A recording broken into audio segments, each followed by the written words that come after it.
Good morning students. सब कैसे हैं? अपने घरों पर रहकर पढ़ाई तो कर रहे हैं, ठीक है। पिछले वीडियो में मैं आपसे बात कर रहा था पीएच स्केल या पीएच मापी क्या होता है, उसकी डेफिनेशन आपको बताई, उसकी खोज किसने की आपको बताया। समझने वाली बात है, ध्यान देना। पीएच मापी की खोज सन 1909 में सोरेनसन ने की। किसने की? सोरेनसन ने। पीएच मापी में पी पुशांस जर्मन भाषा का शब्द है जिसका अर्थ है पावर, और एच का मतलब होता है हाइड्रोजन आयन की सांद्रता। हाइड्रोजन आयन की सांद्रता परिभाषा क्या है?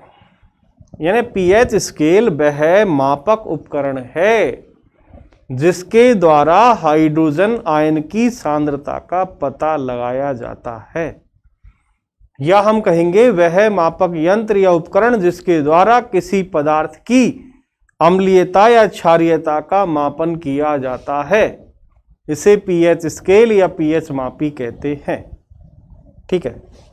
आज मैं बात कर रहा हूं पीएच मापी, जैसे कल आपने पढ़ लिया, इसका चित्र बताता हूं आपको।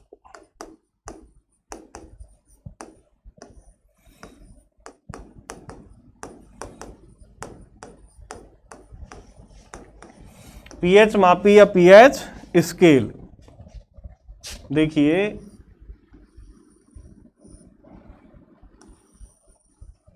ये एक ऐसा पैमाना होता है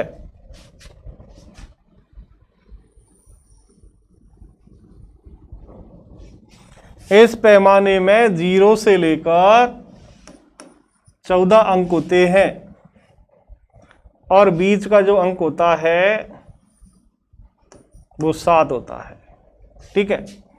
तो यहां पे देखो पदार्थ यानी ज्यादा है, धीरे धीरे धीरे धीरे कम होता जा रहा है। ऐसे इधर ज्यादा है, धीरे धीरे कम होता जा रहा है। लेकिन जहां पर 7 है वहां पर इन दोनों पदार्थों की मात्रा बराबर है, ठीक है। तो ये तो है अम्लीय, ये अम्लीयता को प्रदर्शित कर रहा है और ये क्षारीयता को, ठीक है। कहने का मतलब 7 से कम यानी अम्ल या अम्लीय, 7 से अधिक यानी क्षारीय, ठीक है। यदि हम देखें 0 से 14 की ओर जाते हैं तो हाइड्रोजन आयन की सांद्रता में कमी होती है। यानी यदि 7 से जाता हूं, देखो मैं 7 से यदि 0 पे आऊंगा तो हाइड्रोजन आयन की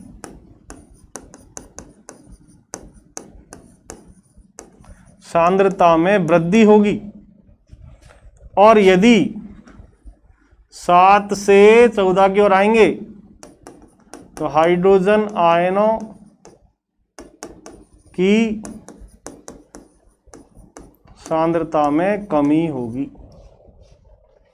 ठीक है।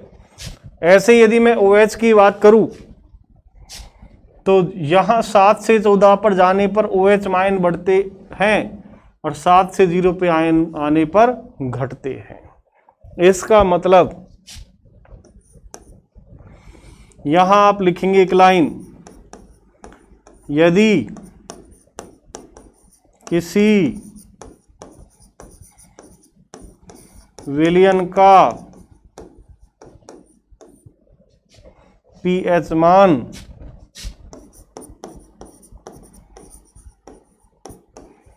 7 से कम है तो वह अम्लीय होगा, तो वह अम्लीय है।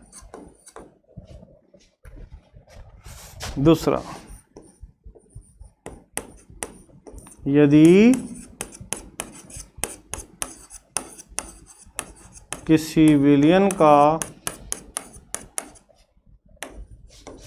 pH मान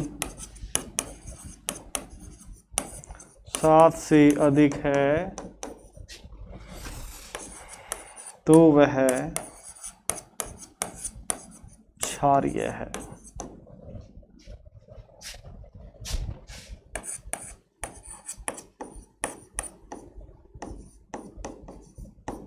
यदि किसी विलयन का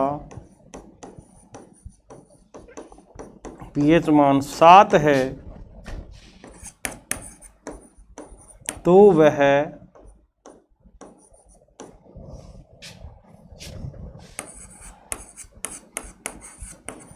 उदासीन है।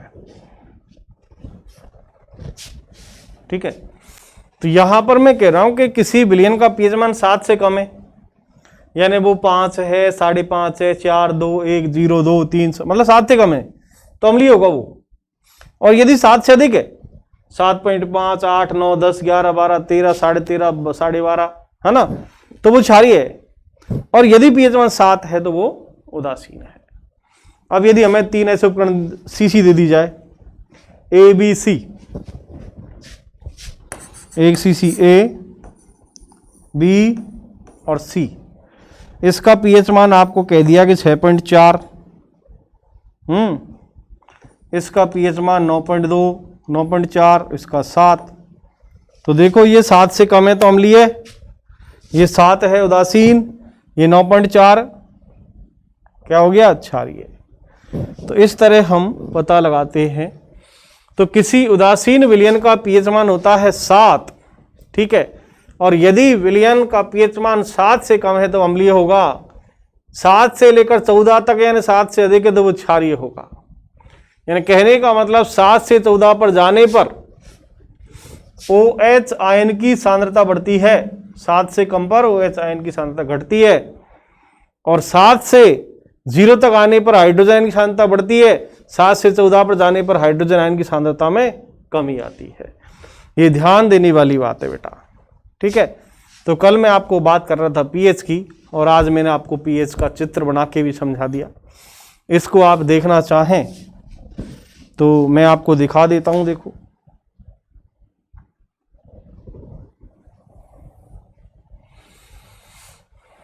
देखो ये pH मापी है, आप बुक में देख सकते हैं।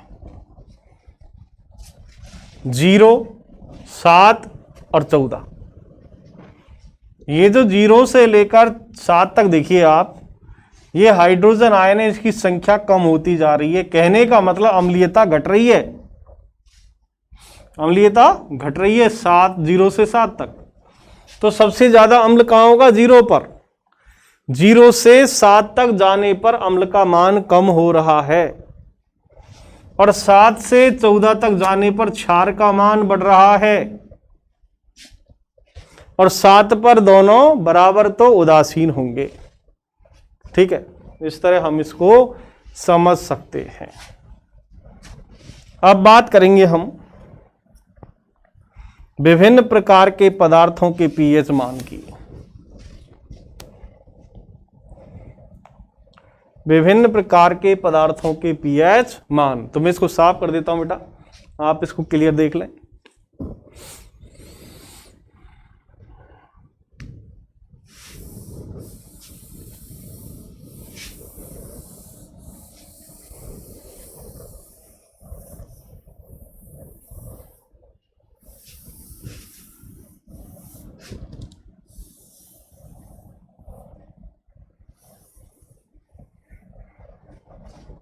ठीक है, अब मैं आपसे बात करूं विभिन्न पदार्थों का pH मान। देखिए, विभिन्न पदार्थों का pH मान जो हमारे काम आते हैं सिलेबस में, मैं उनकी बात करूंगा। क्रम संख्या,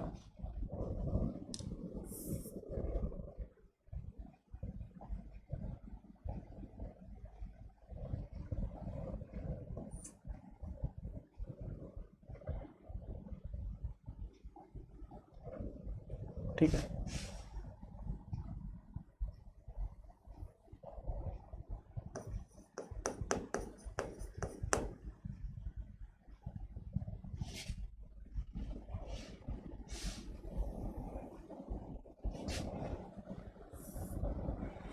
क्रम संख्या यहां लिखेंगे, पदार्थ का नाम,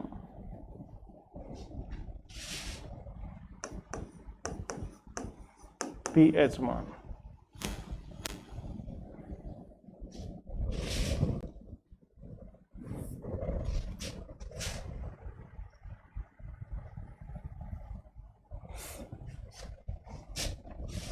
सबसे पहले मैं नंबर 1 पे लेता हूं, पदार्थ का नाम है 1 मोल HCl।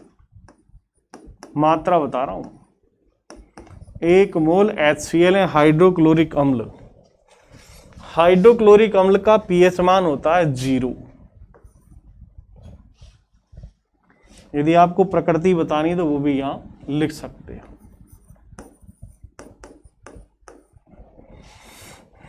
तो पहला आपने 1 मोल HCl लिया, पीएच मान इसका 0 होता है, प्रकृति होता है अम्लीय, कि 7 से कम पीएच मान अम्ल होता है। दूसरी बात करूं मैं,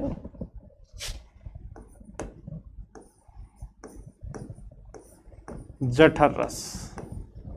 ये जठर रस हमारी लार में पाया जाता है और इसका पीएच मान है 1.2, अम्लीय ही होगा। नंबर 3, नींबू का रस।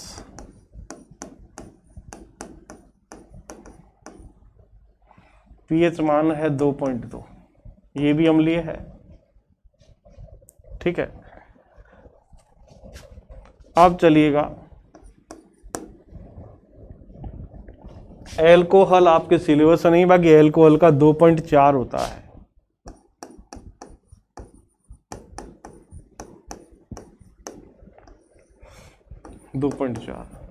अब एल्कोहल अम्लीय है, लेकिन इसको जल में घोलें तो आयनित नहीं होता, अम्लीय है। Number 5, coffee. 4.0 और होता है अम्ल। 6, टमाटर का रस। टमाटर में कौन सा अम्ल है? ऑक्जेलिक। 4.4, और ये भी होता कैसा है? अम्लीय है। चलिए आगे, नंबर 7, दूध का पीएच मान 6 होता है, दूध का भी लिख लो।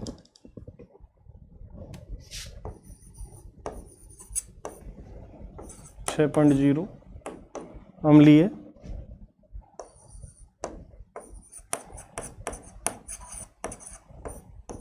अशुद्ध जल 7.0, अब उदासीन हो गए।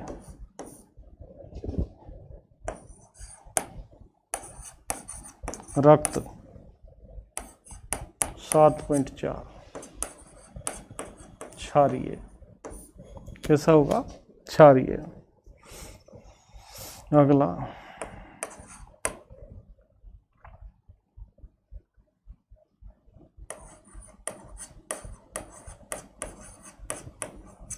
अग्नाशयी रस।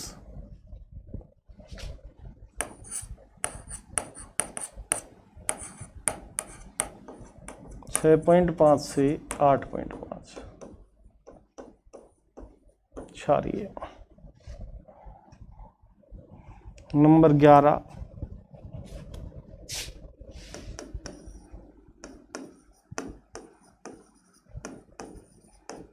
मिल्क ऑफ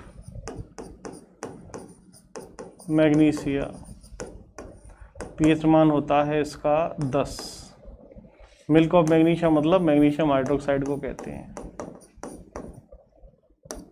12, 1 मोल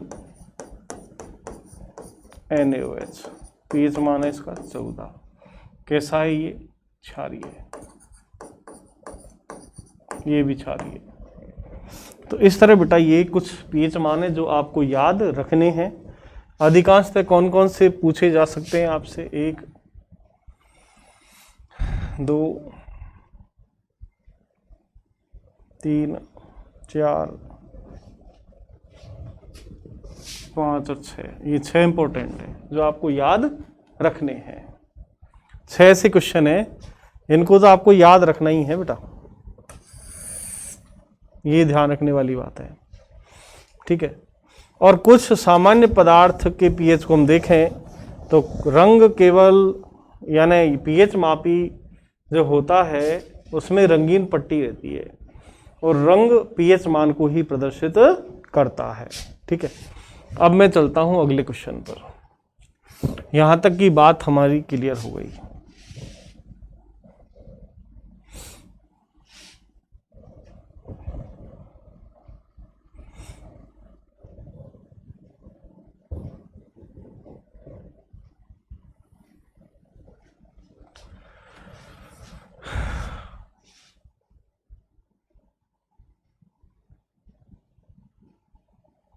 देखिए,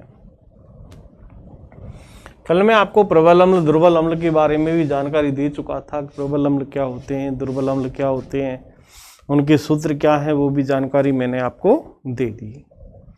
आज के वीडियो में अब हम एक नया क्वेश्चन आगे ऐड करते हैं कि पीएच परिवर्तन से विभिन्न प्रकार के क्वेश्चन बनते हैं, चाहे वो हमारे पाचन तंत्र पर प्रभाव हो। एसिडिटी हो गई, एसिडिटी का संबंध हमारे पाचन तंत्र से है। दांतों में यदि जैसे दांतों का क्षय होना प्रारंभ हो गया, इसका संबंध हमारे पीएच से है। तो पीएच का महत्व क्या है, तो यहां मैं क्वेश्चन डाल रहा हूं।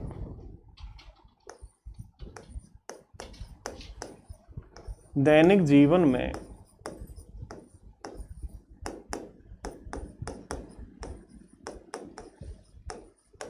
पीएच का महत्व, ठीक है। Importance of pH in everyday life, दैनिक जीवन का पीएच महत्व। इसमें मैं क्वेश्चन लेता हूं, क्या पौधे व पशु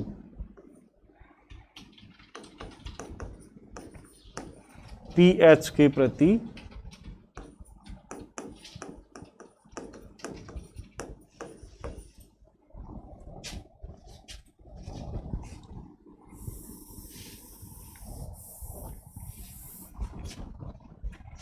क्वेश्चन लेता हूं,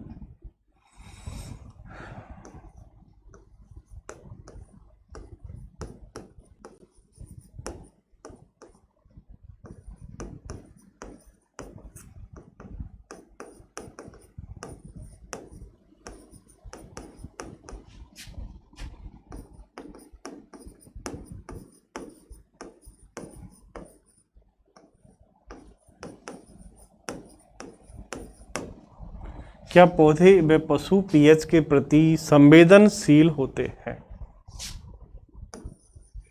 देखिए उत्तर, WH वर्ड क्वेश्चन है। What plant and animal sensory against pH value.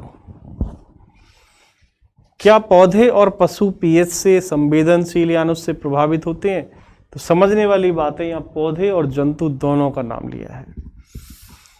उत्तर एक लाइन में मैं कह दूं कि हां, पौधे एवं पशु दोनों ही पीएच के प्रति संवेदनशील होते हैं, ठीक है। यानी उनके पीएच मान यानी उनमें उपस्थित अम्ल या क्षार के आधार पर उनकी भी जो दिनचर्या है, जो जीवन यापन है, वो प्रभावित होता है। तो मैं कहूं, हम यानी हमारा मानव शरीर, हमारा शरीर 7.0 से 7.8 पीएच परास के मध्य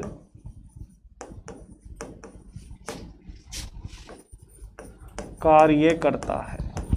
कहने का मतलब हमारा पीएच मान होता है 7.0 से 7.8 के मध्य, इसलिए दोनों का औसत निकालेंगे तो 7.4 आएगा। क्या आएगा? 7.4। तो हमारी रक्त का पीएच मान मैंने अभी पिछले इसमें ही बताया होगा कितना होता है, 7.4 होता है। जैसे आपने देखा, ये रहा, कहाँ है रक्त, ये रहा, इसका रक्त का पीएच मान।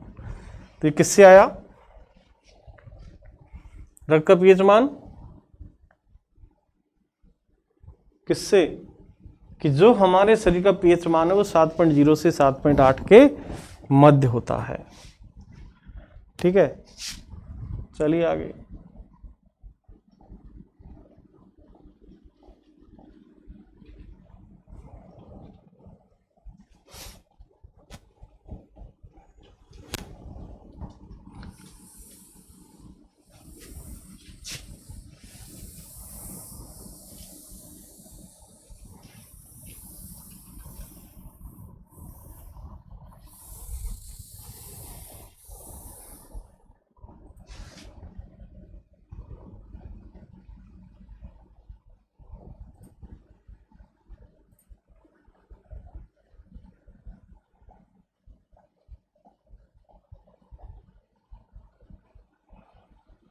देखिए, तो क्वेश्चन चल रहा था, क्या पीएच के प्रति संवेदनशील। देखो, दैनिक जीवन में पीएच के महत्व में क्वेश्चन चल रहा था, क्या पौधे व पशु पीएच के प्रति संवेदनशील होते हैं। तो हमारा शरीर देखो 7.0 से 7.8 के मध्य कार्य करता है। इसी प्रकार विभिन्न प्रकार के पादपों में भी वो पीएच के प्रति संवेदनशील होते हैं, पीएच से वो प्रभावित होते हैं और उसी आधार पर वो कार्य करते हैं। ठीक है, यदि हम कहें जैसे पौधे या पशु का पीएच से संबंध ये है कि मान लीजिए जब वायुमंडल में प्रदूषण बढ़ता है तो प्रदूषण के द्वारा विभिन्न प्रकार के जो हानिकारक पदार्थ हैं, जिनमें मैं कहूँ कार्बन है, नाइट्रोजन है, सल्फर है, ये कण वायुमंडल में यानी धुएं के द्वारा, औद्योगिक क्षेत्र से निकलने वाले धुआं, वाहनों से निकलने वाला धुआं, ये धुआं धीरे धीरे कहाँ पहुंच जाता है? वायुमंडल में। ठीक है, और वायुमंडल में पहुंचने के बाद ये क्रिया करता है जलवाष्प से। ये तीनों किससे क्रिया करते हैं?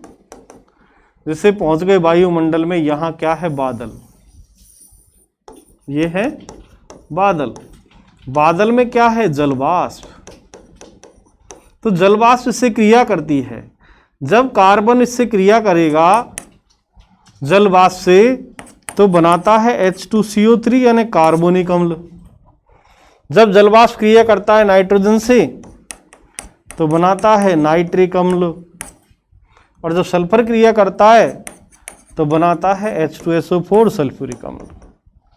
और जब ये अम्ल कंप्लीट वायुमंडल में बन जाते हैं और वर्षा के साथ पृथ्वी पर आते हैं, ये कहाँ आते हैं? सब पृथ्वी पर। जब ये पृथ्वी पे आते हैं अम्ल तो इसे कहते हैं अम्लीय वर्षा। और इस अम्लीय वर्षा का प्रभाव पौधों पर भी है और जंतु पर भी है।